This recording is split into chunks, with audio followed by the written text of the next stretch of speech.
Hey there! Welcome to the world of Pokemon. My name is Fuzzy. People call me Fuzzy Slippers. This world is inhabited by creatures known as Pokemon. Some people raise them as pets, others for battling. As for me, I make YouTube videos discussing their games. Your very own Pokemon legend is about to unfold. Viewer, a world of dreams and adventure with Pokemon awaits you. Let's go! Pokemon is a series I've discussed a few times on this channel. Short for Pocket Monsters, it's an RPG series all about enslaving sentient creatures and forcing them into fights to the death. While it didn't invent the monster catching genre, you've got Shin Megami Tensei to thank for that, it is the one that fleshed it out more and brought it to the mainstream. Despite being treated as another passing fad at release, the series has managed to grow and remain popular and lucrative over the years. Ask your parents or grandparents, even if they've never played the game or watched the show, chances are they've got an idea about what Pokemon is if you ask them, or at least know who Pikachu is. And thanks to new games constantly being released, every new generation of kids has experienced the series in one way or another. Previously, I've done a Nuzlocke of Pokemon Leaf Green, and discussed one of its spin-offs, Pokemon Snap, and did a review for its most recent game, which may or may not be considered a spin-off, Pokemon Legends Arceus. But I've never really made a video talking about the main series. I've been with these games since the beginning, close to 25 years now here in the States. I've been through its ups and downs, watched the anime, bought the toys, and bought the cards too. And now that Generation 9 is around the corner, with Pokemon Scarlet and Violet about to release, I thought, hell, why not? Let's go back and revisit where the series first began. Like my longer videos, I'll be breaking down and going through my most recent playthrough of the game, critiquing and discussing things as I encounter them. For this video, I played Pokemon Blue, as that's what I had as a kid. And it helps that Red and Blue are the exact same game, just with some Pokemon being exclusive to one or the other, so I didn't need to play both for this video. Though I will bring up some changes introduced in Pokemon Yellow towards the end. As we all know by now, the game will start with Professor Oak introducing us to the world of Pokemon. He'll then ask us to name our character, and naturally I go with Fuzzy. And because he's senile in his old age, he asks us what his grandson and our rival's name is. Since I used Assface last time, and don't like being unoriginal, I decided to go with Gary, named after Kyle Chandler's character in the hit show Early Edition. And with the intro complete, I wake up in my room.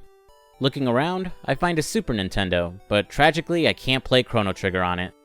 Missed opportunity, Nintendo. Worst gen ever, 1 out of 10. Wandering around my tiny hometown of Pallet Town, I try to leave this boring place only to be stopped by Professor Oak. He warns it's too dangerous to go alone, and takes me back to his lab to give me a Pokemon for protection. Gary's there waiting, and because he's a whiny bitch, Professor Oak lets me choose my Pokemon first. I have a choice in the Fire Lizard Charmander, the Water Turtle Squirtle, and the Grass Dinosaur, I guess?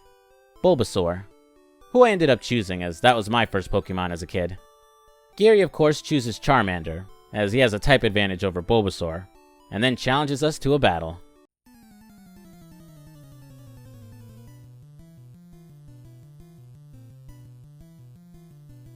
Let's talk about type advantages. All these little critters we run into have an element or type associated with them. Some of them with a secondary type as well, with there being 15 different elemental types in Generation 1.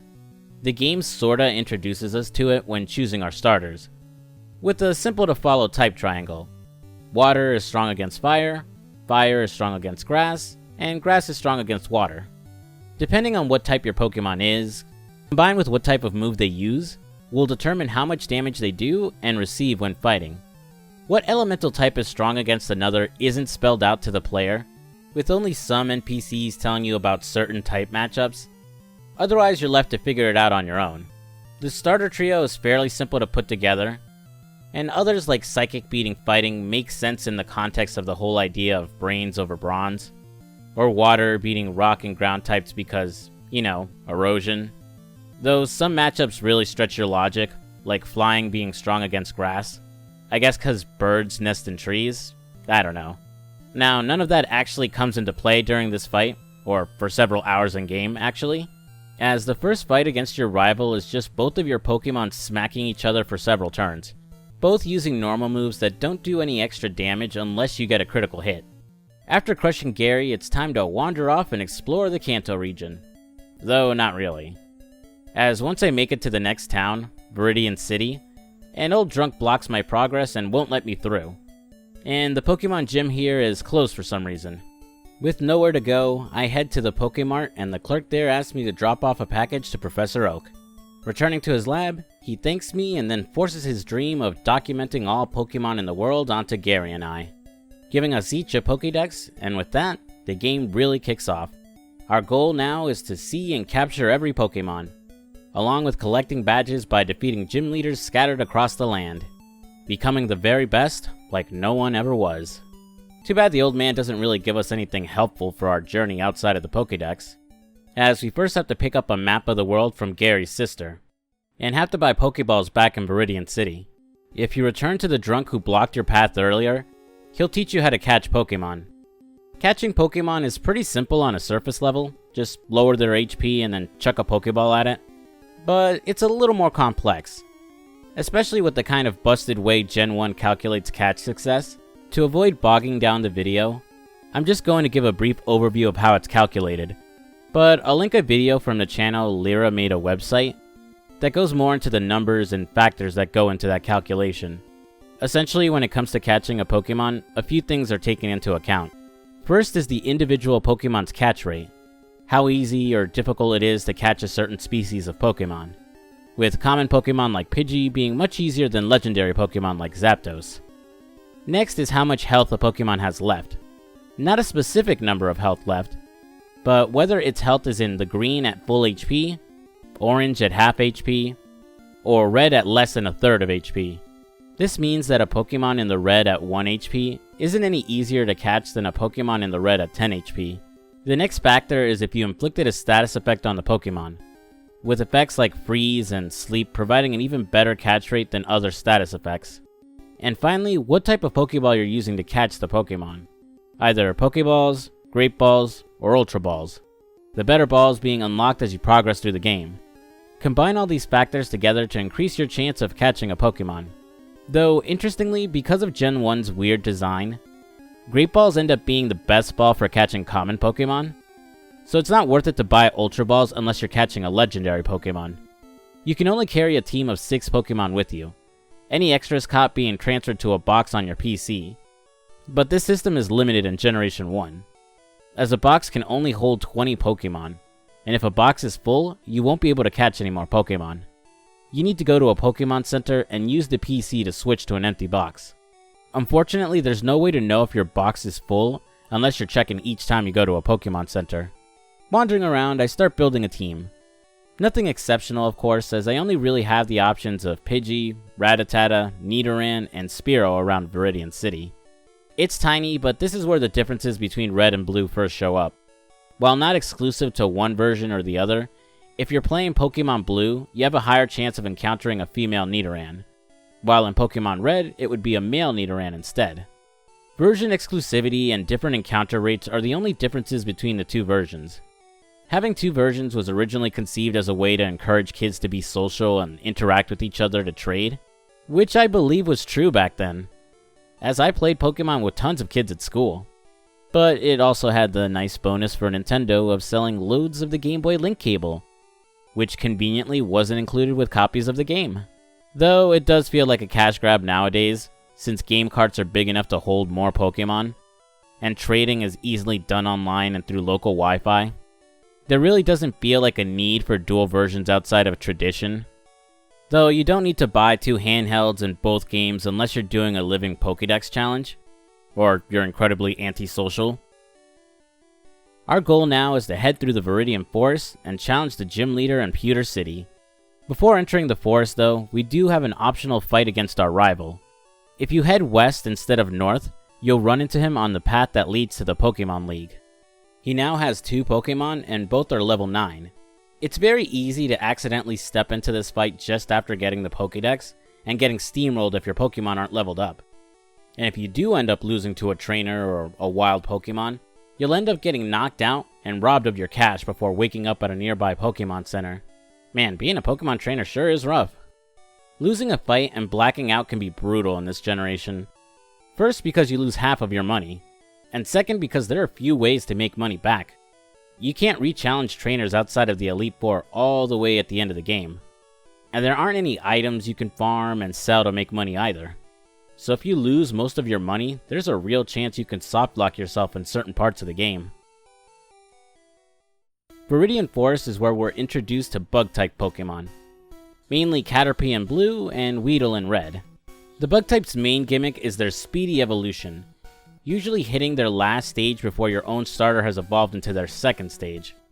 Working as a crutch for the player, giving them an above-average Pokemon at the beginning, before getting outclassed by the time you diversify your team. Also, it's the first time we encounter a status effect, as the Wild Weedle, or more likely the bug catchers you fight, have a chance of poisoning your Pokemon. Poison will knock off 1/16 of your Pokemon's health each turn, until it's cured or the Pokemon faints. And the damage continues after battle too. So I don't have to awkwardly talk about them later, I'm going to briefly and awkwardly cover the rest of the status effects here. You have Burn, which will do damage over time, while also cutting your Pokemon's attack strength in half. Paralysis, that cuts your Pokemon's speed stat by 75%, and has a 25% chance to stun them each turn. Sleep, where a Pokemon will be unable to attack for a random number of turns until it wakes up. Sleep is busted this generation, as a Pokemon can't attack the same turn it woke up, easily allowing an enemy to put you right back to sleep again. There's Confusion, where your Pokemon has a chance to injure itself each turn. And finally Freeze, which prevents a Pokemon from attacking altogether, only being hit by a fire move or using the right healing item letting you thaw it out. Viridian Forest is also our first chance at encountering everyone's favorite electric rodent, Pikachu. Man, I really miss his old look. All round and actually looking like a mouse, instead of looking like a rabbit like he does now. Finally making it to Pewter City, the first order of business is challenging the gym leader, Brock. Now, Brock can crumble at your feet easily. Get it? Crumble? Because he uses Rock type, or be the first major obstacle in your journey depending on what starter you chose. His gym specializes in Rock types, his Pokemon's Geodude and Onix being dual Rock and Ground type Pokemon, which just so happens to give them a 4x weakness to Grass and Water moves. So Bulbasaur and Squirtle can cleanly sweep Brock like nothing. But oh boy, if you picked Charmander because you thought Charizard would be cool, you're gonna have a bad time. Or so I thought. On paper, Onix and Geodude have a huge advantage over Charmander, being resistant to its fire attacks, and their own rock attacks are super effective against the little orange Salamander. In practice though, you're trash, Brock. Brock's rock-type Pokemon don't know any actual rock-type moves, so Charmander isn't at a real disadvantage. And while Charmander's Ember isn't doing a ton of damage, his rock types aren't all that resistant to it, as fire moves are considered special attacks, with both of his Pokemon having low special themselves, effectively taking neutral damage from Ember. So yeah, trainers who chose Charmander don't necessarily have a hard time against Brock, so much so that they actually have a challenge against the shirtless weirdo. Man, I really misremembered that. And I kinda think Nintendo did too, as in Fire Red and Leaf Green, Charmander would learn Metal Claw by level up, letting it get super effective hits off on Brock too. Since I just brought up a Pokemon special, now's a good time to talk about their stats. Pokemon have 4 stats during Gen 1. Attack, which is the strength of their physical moves, the elemental type of the move determining if it's physical or not, for example, normal or fighting moves. Defense is their resistance to physical attacks. Speed determines who takes priority in battle, along with increasing the chance for critical hits. And finally, Special is both the strength of and the resistance to special type moves. For example, water, grass, or fire moves. A combination of these stats along with the strength of the move used will determine how much damage is done in battle. However, Special doing double duty as offense and defense would make a particular Pokemon type busted as all hell. But I'll get to that later on. After defeating Brock, he'll reward us with the Boulder Badge that lets us use the HM Flash and gives a boost to the attack stat of my Pokemon. Something I completely forgot was a thing in Gen 1.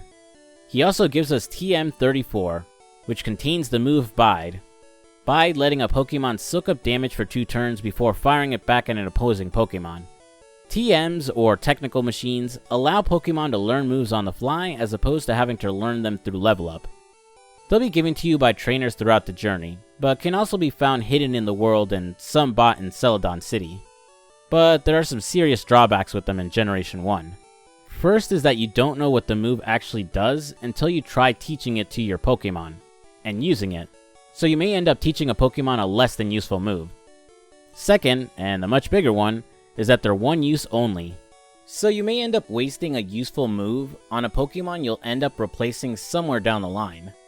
Future games would make it easier where you could breed down moves to Pokemon, and eventually in Gen 5 giving you infinite uses of TMs. But here you're basically forced to hoard TMs until the end of the game. With Brock demolished, it's time to set our sights on the next gym leader, Misty in Cerulean City. We'll have to travel through Mount Moon in order to reach her. I remember this place being so much worse than it is, mainly because of the high encounter rate of Zubats, but honestly, it wasn't so bad. I'd say the encounter rate is pretty fair in Gen 1 actually. Hell, I spent a good chunk of time just running around in circles, trying to find battles so I could grind up my Pokemon. My travels through Mount Moon has my Bulbasaur evolve into Ivysaur,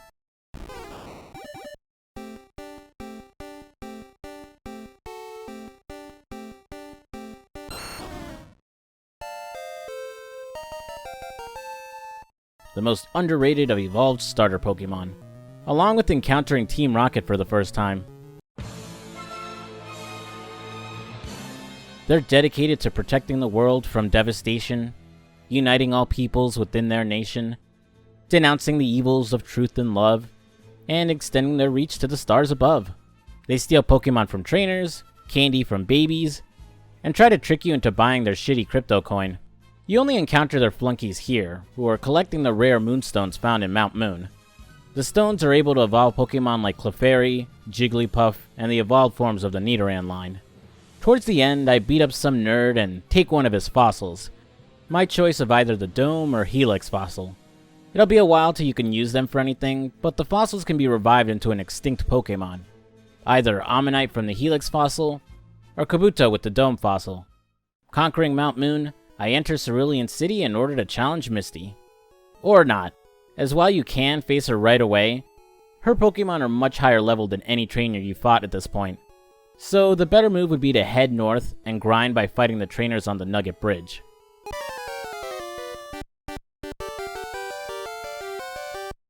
Son of a bitch. Looks like Gary is going to annoy us again.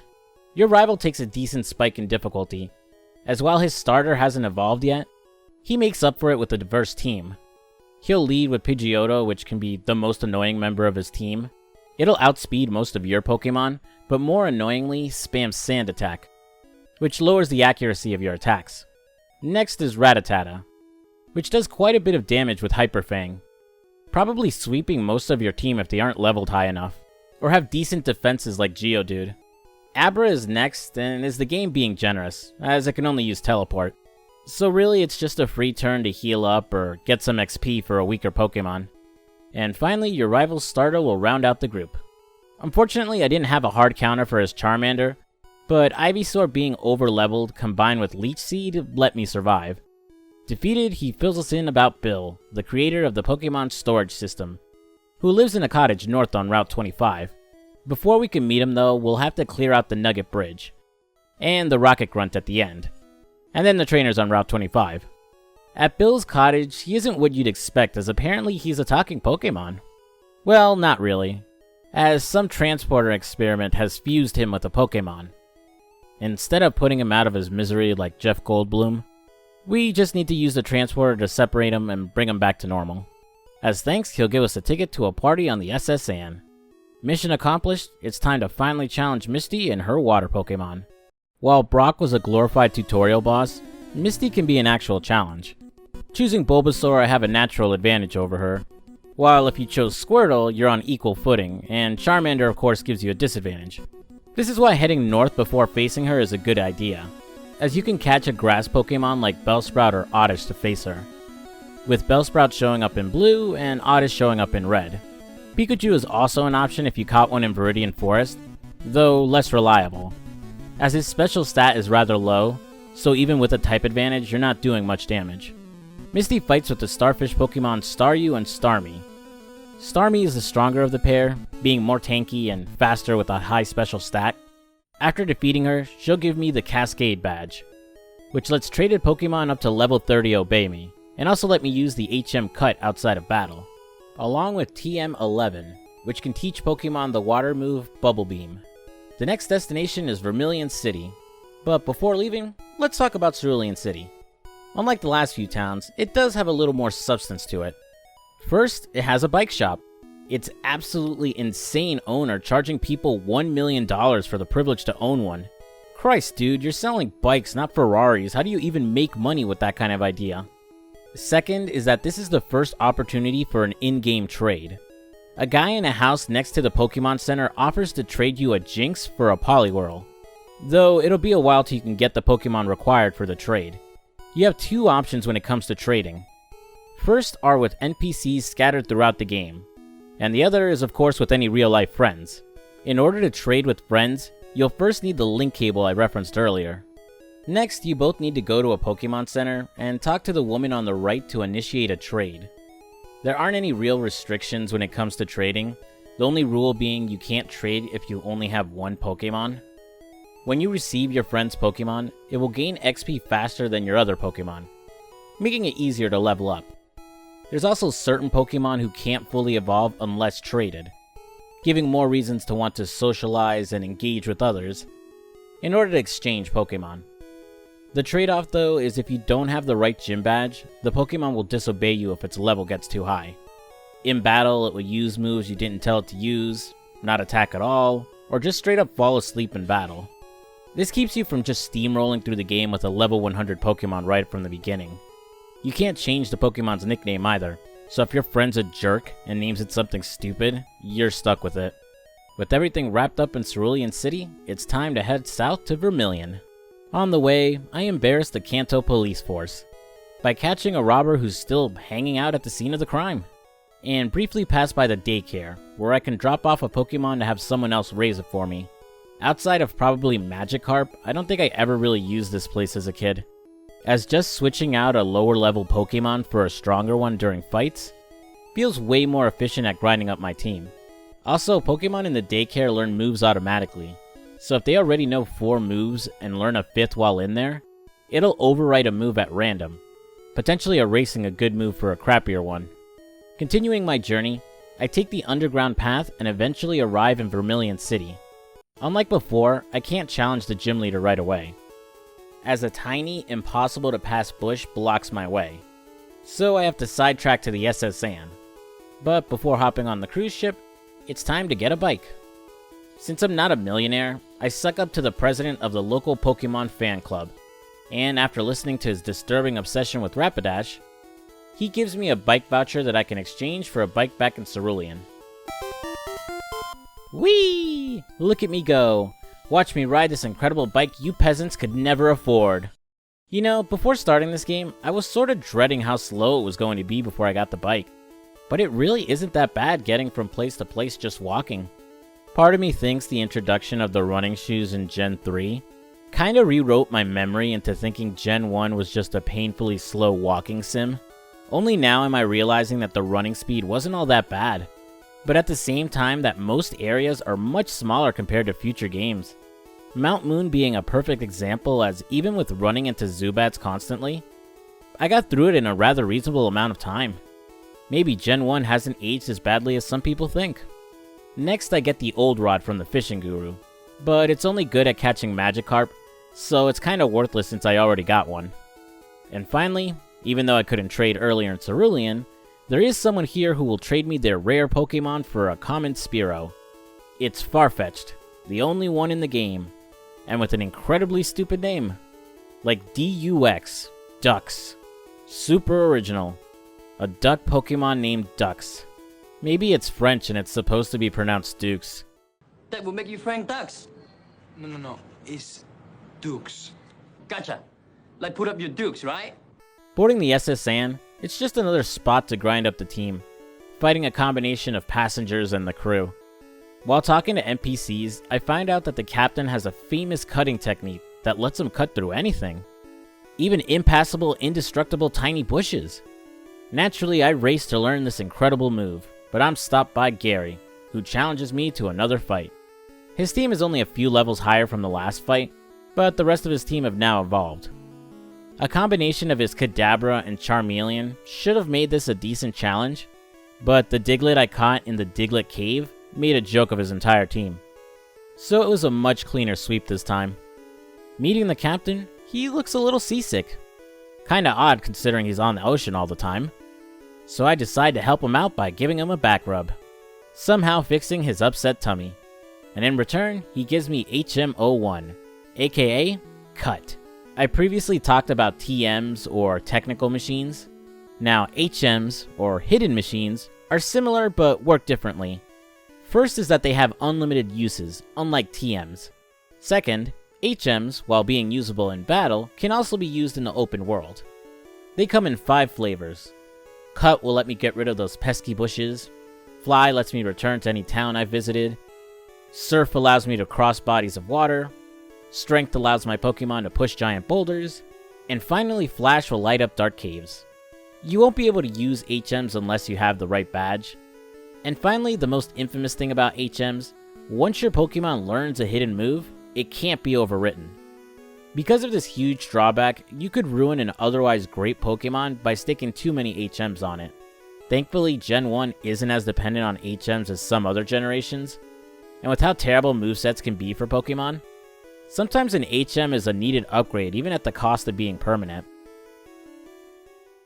Cutting through the indestructible bush, I make my way to challenge the gym leader, Lieutenant Surge.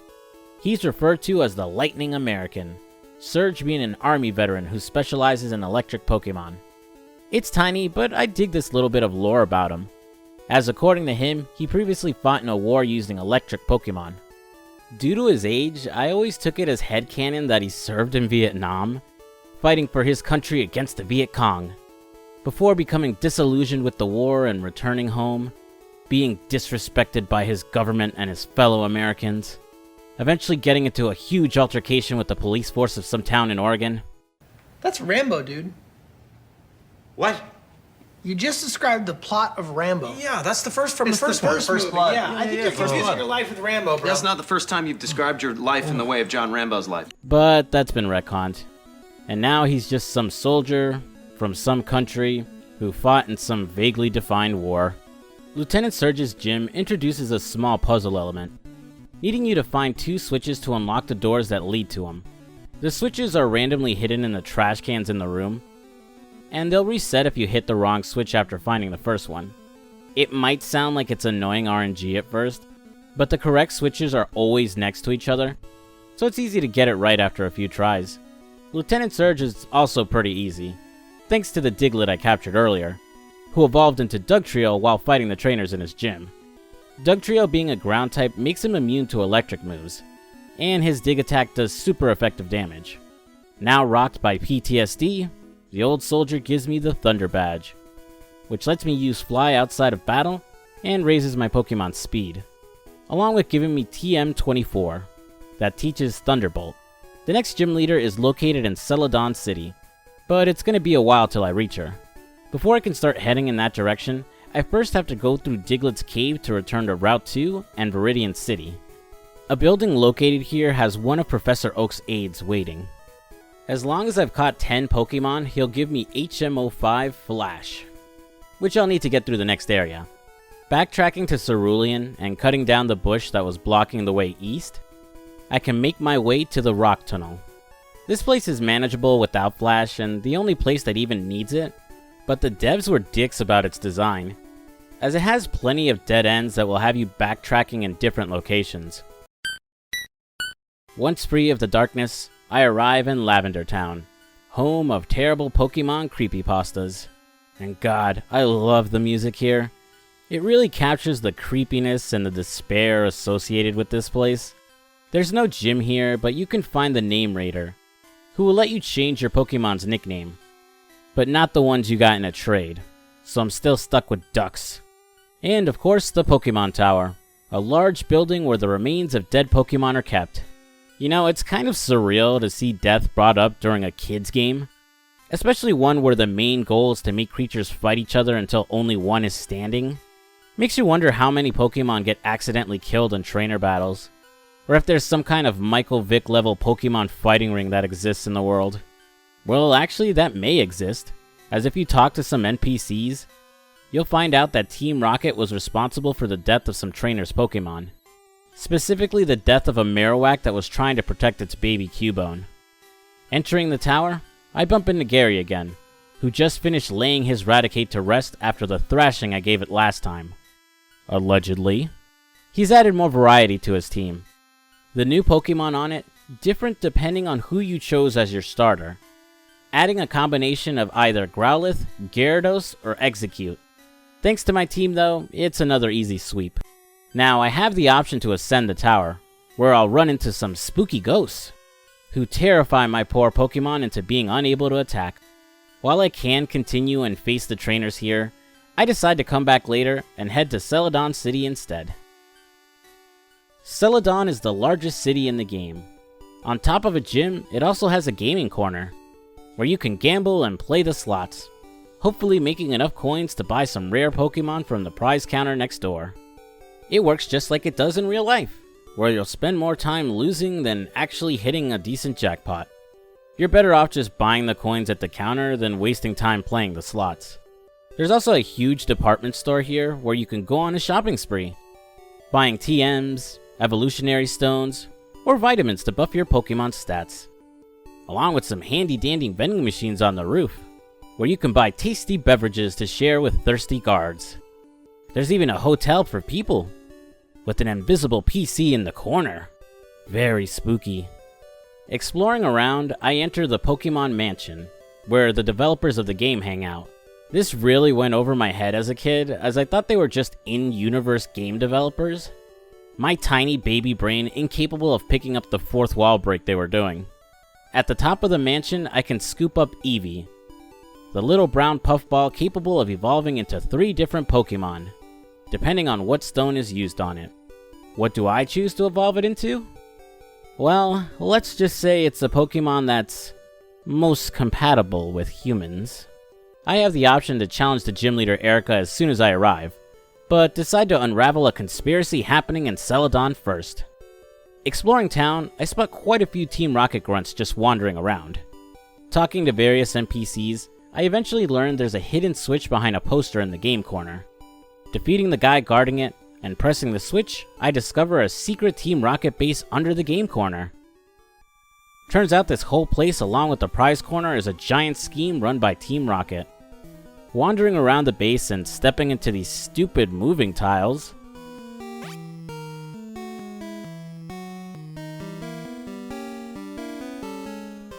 I eventually make my way through and confront the leader of Team Rocket, Giovanni. He wants to take over the world and all that jazz, so we gotta stop him. Giovanni has a team of mostly ground types, so it's a pretty easy battle thanks to my Ivysaur. Defeated, he wags his fist at us angrily before running off and dropping the Silph Scope, which will let us identify the ghost back at the Pokemon Tower. Before leaving town though, I have a gym leader to squash. Erica's gym specializes in grass-type Pokemon, while also making good use of status effects. She tends to abuse status effects a lot in her fight, using Sleep Powder, Poison Powder, and Stun Spore. So even with a type advantage, she can be tricky. Once defeated, Erica will hand over the Rainbow Badge, which makes it so Pokemon up to level 50 will obey me, along with being able to use Strength out of battle. I also get TM21, which teaches Mega Drain, a grass move that heals the user for half the damage they dealt. Everything wrapped up here, it's time to go back to the Pokemon Tower. Now able to identify the ghosts wandering around, it turns out they were actually ghost Pokemon all along! Oh, no way! Ghost types are noteworthy in that they're completely immune to normal and fighting moves. But they also kinda suck in this generation. First, there are only 3 of them, Ghastly, Haunter, and Gengar. Second, they only have 2 ghost type moves, Lick and Nightshade, the former being rather weak damage-wise, and the latter doing a set number of damage based on the Pokemon's level. This makes them a terrible matchup for the Pokemon they're supposed to counter, Psychic types, partially from the weak moves, but also because a programming bug made it so psychic types were actually immune to ghost moves. That and the 3 ghost Pokemon in this game are also part poison, giving them a huge weakness to psychic types too.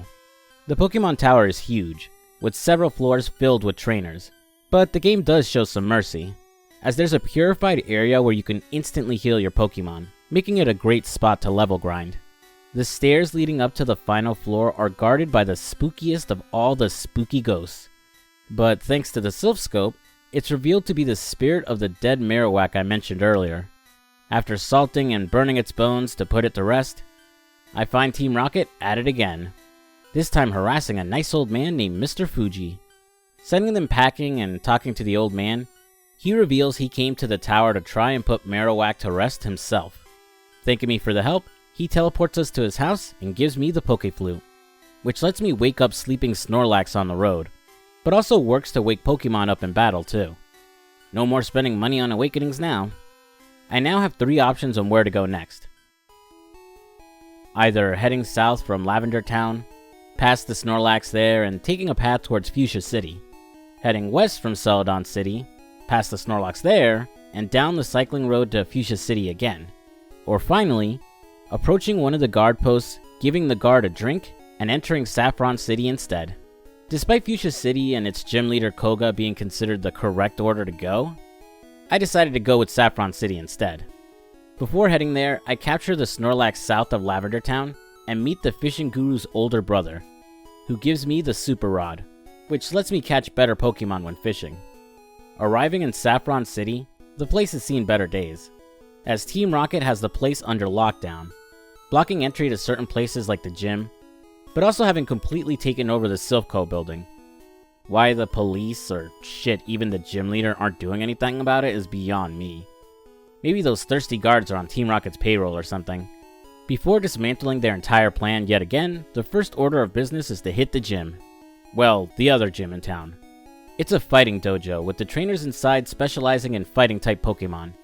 Fighting Pokemon are a bit of a joke this generation, as their stats aren't great, their movesets kind of suck, and they're weak to the uber strong psychic type Pokemon. After defeating everyone in the gym, the dojo master will let me choose a fighting Pokemon to keep. Either the punching Pokemon Hitmonchan, or the kicking Pokemon Hitmonlee. Both kinda suck, but Hitmonlee sucks less, so I chose him. Alrighty, time to teach that pesky Team Rocket not to mess with a 10-year-old boy. Silph Co is responsible for all that fancy tech we see in the game. The Silph Scope we used before, all the Pokeballs in the game, along with the virtual Pokemon Porygon that can be won at the prize corner. Porygon being unique as it's completely made of programming code, can travel cyberspace, and can give children seizures. The Silph Co building is massive, made up of 11 floors and filled with Team Rocket flunkies. It's also built incredibly stupid, as while you can use the elevator to get to each floor, not every part of a floor is accessible, as you can only travel between certain spots using these teleport pads. On top of that, you need a card key to open up even more areas. You can easily get turned around and lost while taking teleporters, not helped by the fact that there's nothing indicating what floor you're on. Man, working at this place must have been a nightmare for the employees. It's no surprise some of the scientists just sided with Team Rocket when they took over. Eventually making my way through the building, I bump into Gary yet again, who might have been trying to stop Team Rocket, or maybe was just hanging around for the hell of it, as he doesn't seem all too motivated to stop their plans. He's only marginally harder than last time, if only because his starter is now fully evolved. Sending him packing yet again, a nearby scientist wowed by my fighting skills gives me the water Pokemon, Lapras. Heading to the top floor, I'm reunited with good old Giovanni, who this time around was looking to steal a new Pokeball that Silph Co was developing. Kicking his ass yet again, he departs with his cronies. Team Rocket defeated once and for all. Never to bother us ever again. The president of Silph Co thanks me for saving him, and gives me the Pokeball they were working on. The Master Ball. A Pokeball with a 100% successful catch rate. Gonna store this little number in the PC for later. I haven't talked about it at all, but this is around the time that the inventory limitations are starting to become annoying. In Generation 1, you can only carry a max of 20 different items. This includes a mix of Pokeballs, health items, TMs, and your key items. And since certain items like your bike or town map you want to keep on you at all times, your inventory is shrinking more and more throughout the game. The only way to really deal with this issue is depositing items into your PC at the Pokemon Center.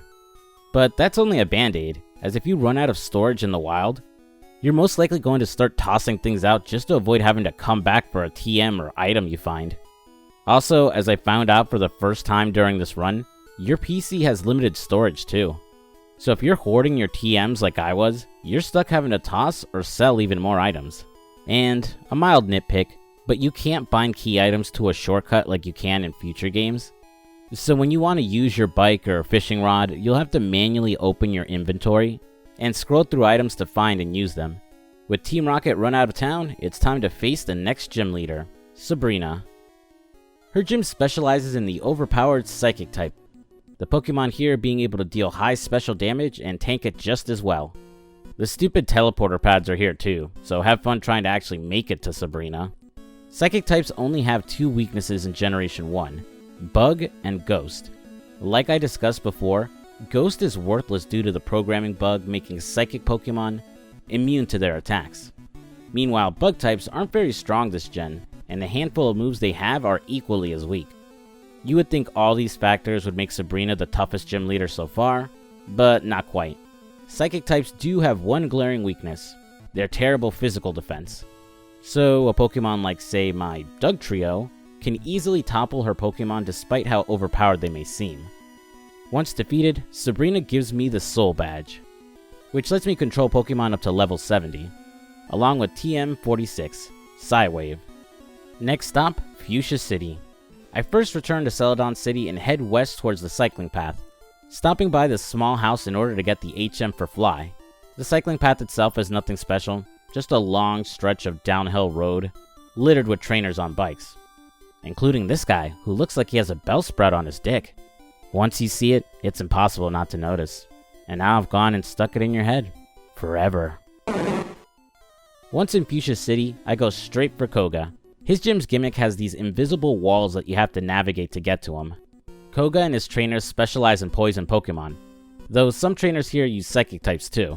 But unfortunately for Naruto here, I came packing with Dugtrio and Hypno, stomping him and his team into the ground before he can get off a Rasengan.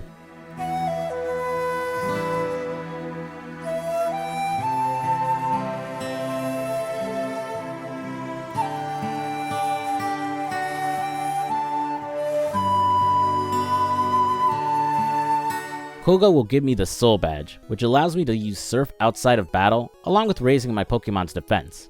And I'll also get TM06 Toxic, which works as a stronger version of the regular poison. Next stop is Cinnabar Island, but I still got some business in Fuchsia City, specifically the Safari Zone, and I really hate this place. The Safari Zone is a huge preserve for Pokemon. You first have to pay a fee to get in, and once inside, you're provided 30 Safari Balls, and can go exploring as much as you like, until you run out of balls or walk 500 steps. There's no battling here, it's all about capturing Pokemon, and the mechanics for it are terrible. You're not fighting with your own Pokemon, instead you have to make use of rocks and bait to capture Pokemon here. Rocks increase the chances of catching a Pokemon, but also increases the chances they'll run away. Bait will decrease the chance of them running away, but also decrease the chance of catching them. The idea, in theory, is to find the right balance in order to capture a Pokemon. But in practice, it's all just RNG. You're better off checking Safari Balls and praying to Arceus than wasting time with bait and rocks. Made worse as some Pokemon are exclusive to the Safari Zone, so there is no way to catch them outside of some insane luck, or exploiting some glitches. Reaching the end of the Safari Zone, I find a secret house with the weirdo inside giving me HM03, Surf. And a stone's throw away, I find a pair of golden teeth. Returning to town and finding the Safari Zone Warden's house, and he gives me HM04, Strength. Now with all the HMs I need, I can make my journey to Cinnabar Island. Though, come to think of it, I'll need a water Pokemon in order to cross the ocean. No! Wait! Hey, wait!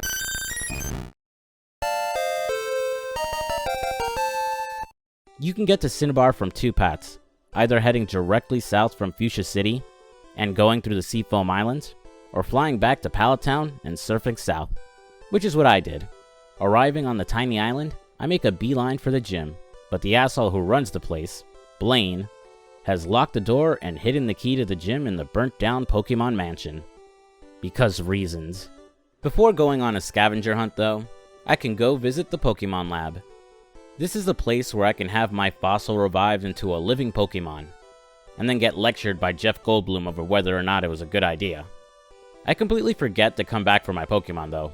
Whoops. The Pokemon Mansion works as a small little dungeon, as you have to interact with the Pokemon statues you find in order to activate switches that will unlock paths in the mansion.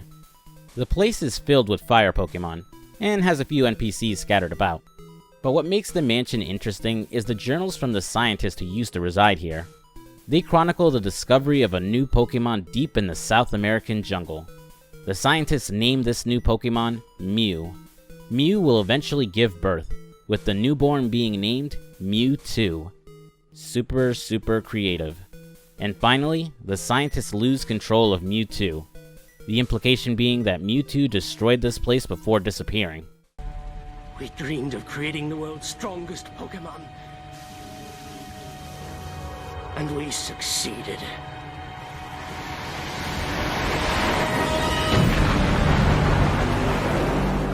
It's really intriguing, introducing two Pokemon we haven't heard about before, and setting up the mystery of what happened to Mewtwo. And by extension, what happened to its parent, Mew. After finding the secret key, I can finally enter Blaine's gym to challenge him. His gym is all about fire Pokemon, and trivia questions for some reason. Instead of fighting his trainers, you can answer trivia questions to skip the fights instead. But outside of speedrunning, I feel like it's better to just beat the trainers for some sweet XP. Eventually reaching Blaine, like Sabrina and Koga, it's another clean sweep. Vaporeon and Dugtrio demolishing his team, even with the pair being underleveled. He gives me the Volcano badge, which raises my Pokemon's special stat, along with TM38, which teaches Fire Blast. Now there's only one badge left to go, and we're heading back to where our journey began, Viridian City. The gym has reopened, and the trainers inside specialize in ground-type Pokemon. It also makes use of the moving tiles we previously saw in the game corner. Defeating the trainers inside, I eventually come face to face with the mysterious final gym leader. And it's Giovanni. I am shocked! Shocked! Well, not that shocked. Not for nothing, but this was a genuinely good twist back when the game was released.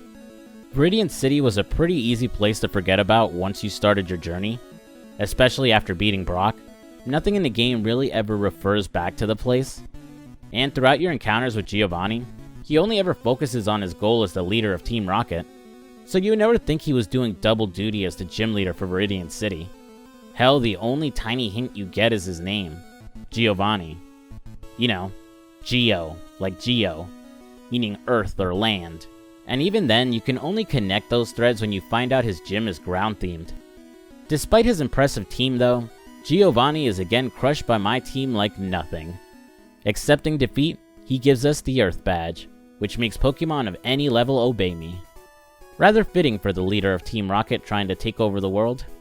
He also gives me TM27, which teaches Fissure. Having been beaten by a child for the third time in a row now, Giovanni decides to travel the world to find himself, disbanding Team Rocket before disappearing for good. Now in possession of all 8 gym badges, I can challenge the Pokemon League. Heading west out of Viridian, I'll bump into Gary again, who also has 8 badges. Despite a stronger team, it's still another simple fight with them. A nice warm-up for what's to come. Continuing forward, I'll be screened by Pokemon League officials, who check to make sure I have the required badges. At the end of this screening, I'll have one final challenge to work through before the league. Victory Road. Victory Road houses the strongest Pokemon trainers, along with strong wild Pokemon. Outside of battles, I'll have to make use of strength to push large boulders onto switches, unlocking the path towards the exit. Escaping the cave, I'm at the final challenge of the game, the Elite Four. It's 4 battles back to back, against the Pokemon League's strongest trainers. There's a serious level gap between them and the trainers on Victory Road, so I have to spend a decent amount of time grinding up my team before I'm ready to challenge them. But the team assembled, and my inventory filled with healing items, it's time to take on the Elite Four. First up is the Ice Specialist Lorelei. Ice-type Pokemon haven't had much representation up until this point, and while they're pretty strong offensively, defensively they suck pretty hard.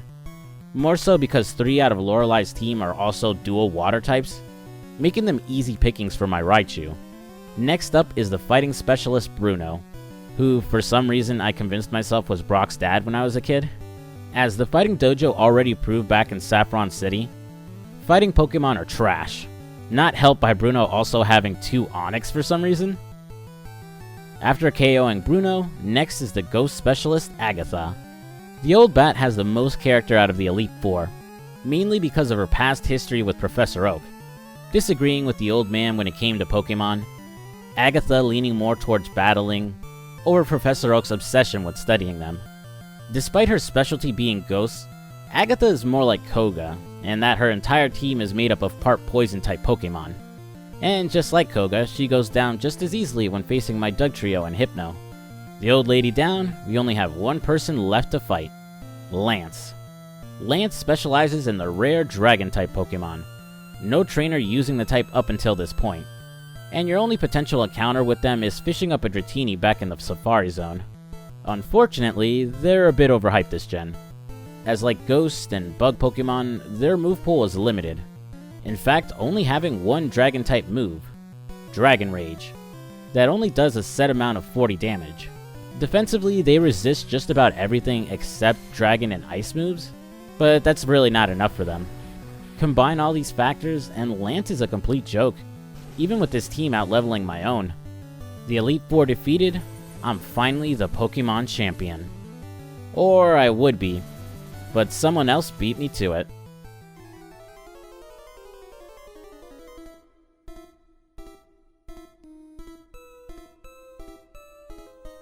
Yep, it's fucking Gary again. Despite beating him outside the Pokemon League, he somehow managed to beat me to the Elite Four? Like Giovanni, your rival being the champion was a good twist back in the day, as nothing in-game hinted at there being an active champ, and only played up defeating the Elite Four.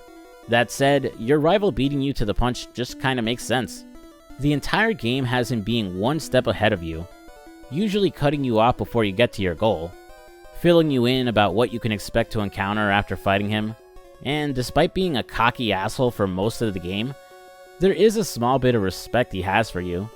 While whining anytime he loses, he does generally acknowledge your strength.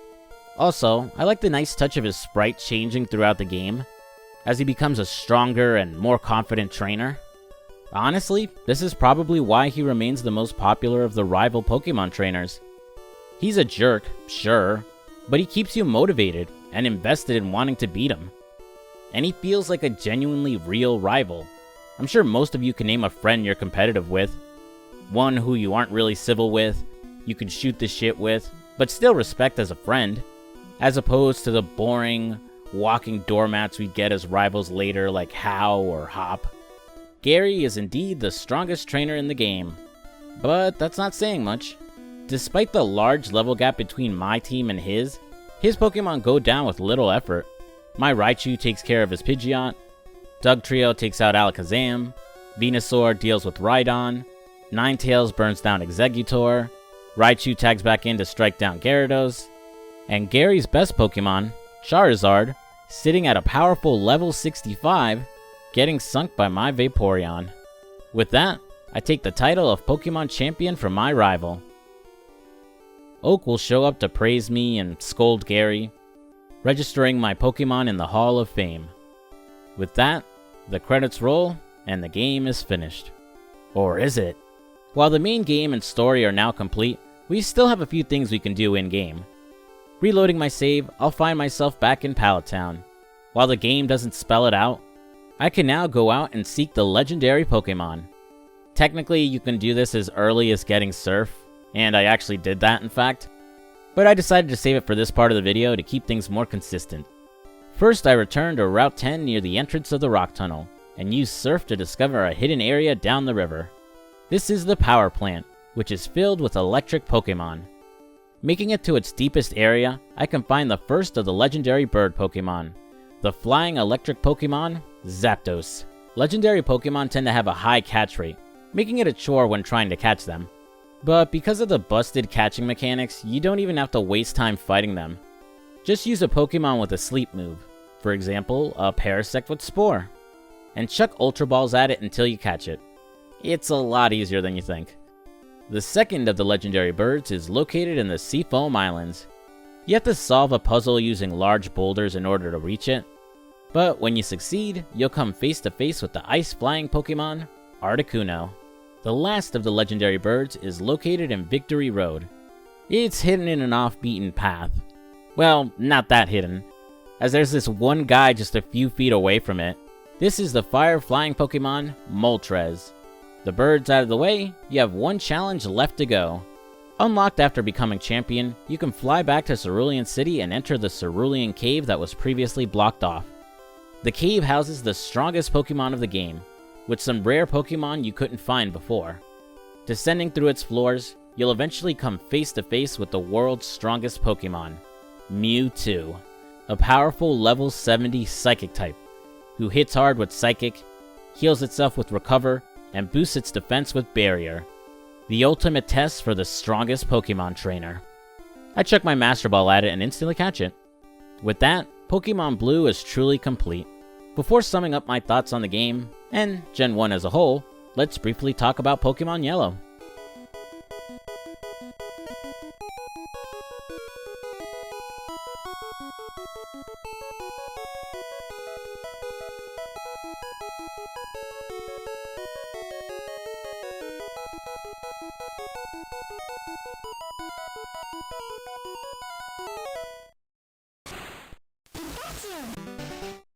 Yellow version would release about a year after the original Pokemon Red and Blue here in the US.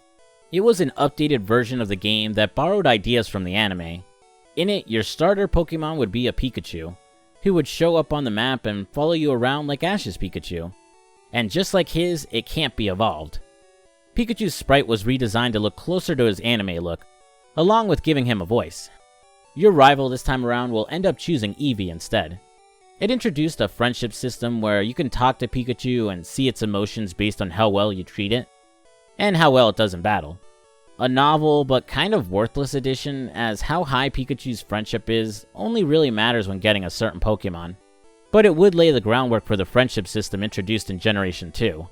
From there, changes include what Pokemon you can capture in the game, being able to get all 3 starter Pokemon, gym leaders' teams being tweaked to reflect their anime counterparts, along with some of their sprites, Jesse and James appearing as recurring villains, updates to more Pokemon sprites, and some bug fixes. Unlike future third release games like Crystal or Emerald, Yellow doesn't really add much, and I wouldn't consider it the definitive version of Gen 1 either, which is why I stuck with Blue version for this video. Returning to the subject of the original games, let's talk about its bugs and glitches. Due to the overwhelming amount of content Game Freak had to squeeze onto a Game Boy cartridge, they had to take a lot of programming shortcuts to get everything to fit. This filled the game with bugs and made it easy to break the game in various ways. For example, how Psychic types are immune to ghost moves. I won't discuss every single bug and glitch as this video will end up twice as long, but I'll talk about the most well-known ones. Let's start with the most infamous glitch of Generation 1. Let's discuss Missing No. There are various ways of encountering Missing No, but the easiest is through the old man trick. Return to Viridian City and talk to the drunk who teaches you how to catch Pokemon. Watch his tutorial again, and then fly to Cinnabar Island. Next, surf up and down the coast of Cinnabar, making sure not to stray out into the deeper water. You'll soon start encountering Pokemon that logically shouldn't be found in the water, but eventually a glitched out mess of a Pokemon will appear. Its name varies based on your trainer ID, but it's mostly known as Missing No. You can fight and even capture it if you want, though it's probably best if you don't, as it can glitch and corrupt your file in various ways. Its main usage is for item duplication, as after encountering it, the 6th item in your inventory will be copied 128 times. Perfect for rare candies, nuggets, or even the Master Ball. This was the coolest thing to find out about as a kid. Hell, I could tell you exactly where I was when I learned it. I was at Burger King with my dad, and while we were waiting to get our food, I was playing Pokemon on my Game Boy. An older kid nearby noticed and asked me if I knew how to copy items. I had no clue, and then he explained and showed me how to do it. I was blown away. Though, in retrospect, I'm glad it wasn't a trick, and he didn't just steal my Game Boy and run away. Outside of the duplication glitch, you can also use the same process to have Pokemon from other areas appear on the Cinnabar Coast. For example, those pesky Pokemon that can only be caught in the Safari Zone. Then there's bugs like Focus Energy cutting your critical hit rate instead of increasing it. Critical hits ignoring your stat buffs, so they do less damage even if you just raise your own attack stats several stages. Stat buffs in general rolling over to lower numbers if you use them too many times in battle. Hyper Beam not needing to recharge if it defeats a Pokemon in the same turn. And of course the 1 in 256 glitch. A bug that makes it so every move, even ones with 100% accuracy, having a tiny 1 out of 256 chance to miss. And many, many more. But did any of these bugs and glitches impact my enjoyment of the game? No, not really. This isn't Fallout 76 or Cyberpunk 2077, where the bugs are distractingly everywhere and close to impossible to ignore. Here, the bugs are hidden just below the surface, really only noticeable when you start digging. Also, add in the fact that most of us played this game as kids.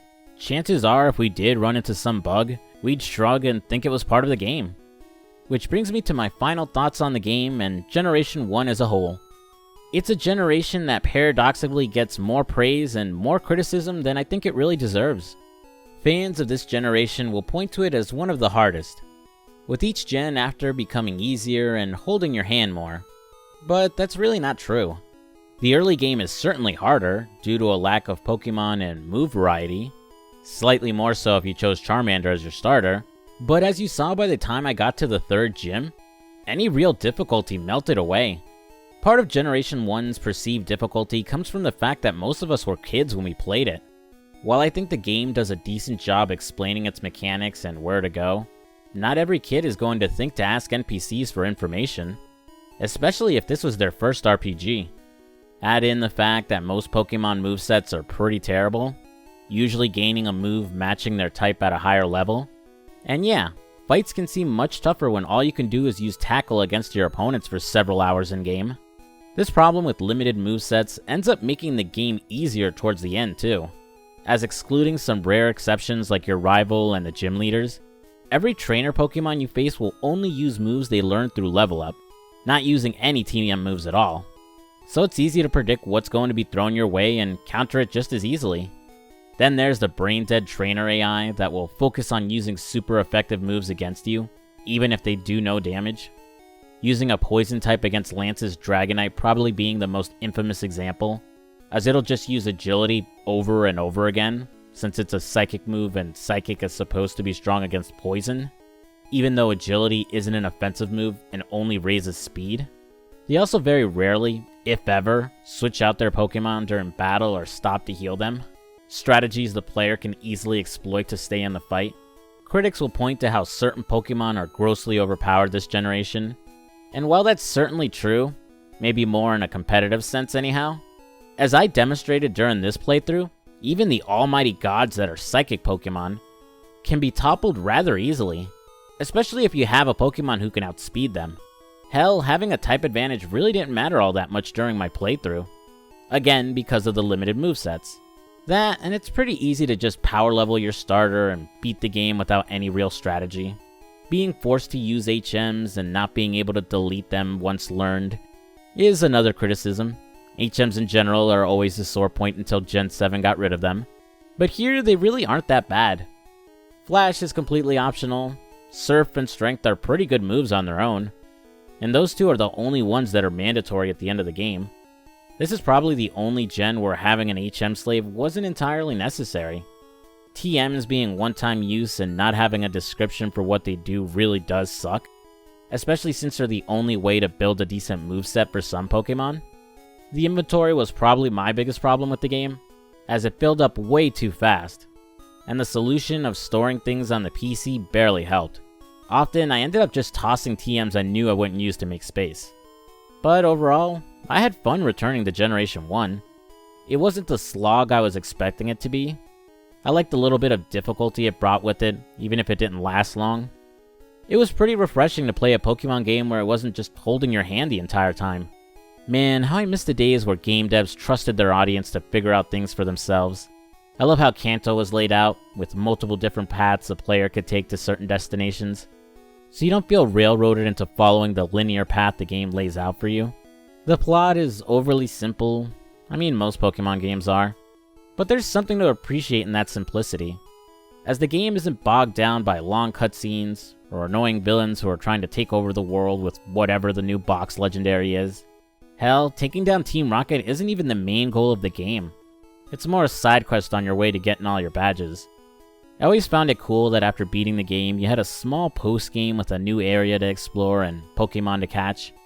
It's not much compared to other Pokemon games, especially Gold and Silver, but during an era where most portable games could be beat in a few hours, having any type of post-game really stood out, and finding the legendary bird trio was a nice little secret to stumble into, especially since there really isn't anything in-game hinting of their existence. That's something I miss about Pokemon, and games in general. All the secrets and rumors. Thanks to the internet, games are beaten and picked apart within a few days of release. How I yearn for the days of stupid but interesting rumors about games, like trying to evolve Pikachu into Pika-Blue, finding the Pokegods, evolving Mewtwo into Mew 3, or hunting for Bigfoot in San Andreas. To sum up my thoughts, Pokemon Generation 1 was fun to return to, even if it's showing its age 25 years later. Some of its moves were broken or did the opposite of what they were meant to. Pokemon types were really unbalanced. Battles don't have the strategy that they do now due to lacking abilities or your Pokemon being able to hold items. It's tough to make money during the early game, and it's a little too easy to softlock yourself if you're not careful. But the game isn't terribly slow or overly archaic. It's still as simple to play as it always has. The game trusts the player to figure things out on their own, even with all the bugs and glitches in the game. A casual player will never really stumble upon them and ruin their game, and quite a few of those glitches benefit the player a lot.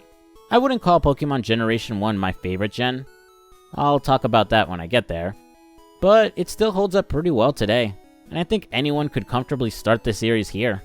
It's a flawed but great beginning to what would become an incredible series of games. And that's the video. Thanks for watching, guys. I really have to stop promising that I'll make shorter videos because that just seems impossible at this point. I've really been wanting to cover the main series for a while now, especially after reviewing Legends Arceus. For the first time in who knows how long, I was able to play a game and work on a video for it without things going absolutely tits up. Like getting sick or melting to death due to the heat. I'm once again unsure of what game to play next. I have some ideas, but if I'm being honest, it all comes down to how this video performs in comparison to my other vids. Otherwise, there's some fun ideas I want to do for October, so I might take a small break to start working on that. I'd love to hear more feedback, so feel free to comment down below on what you thought about this video, or what games you'd like to see me talk about in the future. Also, comments help with engagement and the algorithm, so, that's pretty cool. I realize I don't have a consistent theme to my channel, especially since I'm just talking about older games that I like. But if you're a fan of Mega Man, GTA, or Pokemon, and want to hear more about those series, I'm all open to play more of those games. So if you made it this far, thanks again for watching, and leave a like if you enjoyed the video. If you're new to my channel and want to support my content, I'd appreciate it if you subscribed. And maybe give a look to the video and playlist that show up in the end card. You might find something older of mine that you like. I'm Fuzzy Slippers, and I'll see you later. Peace.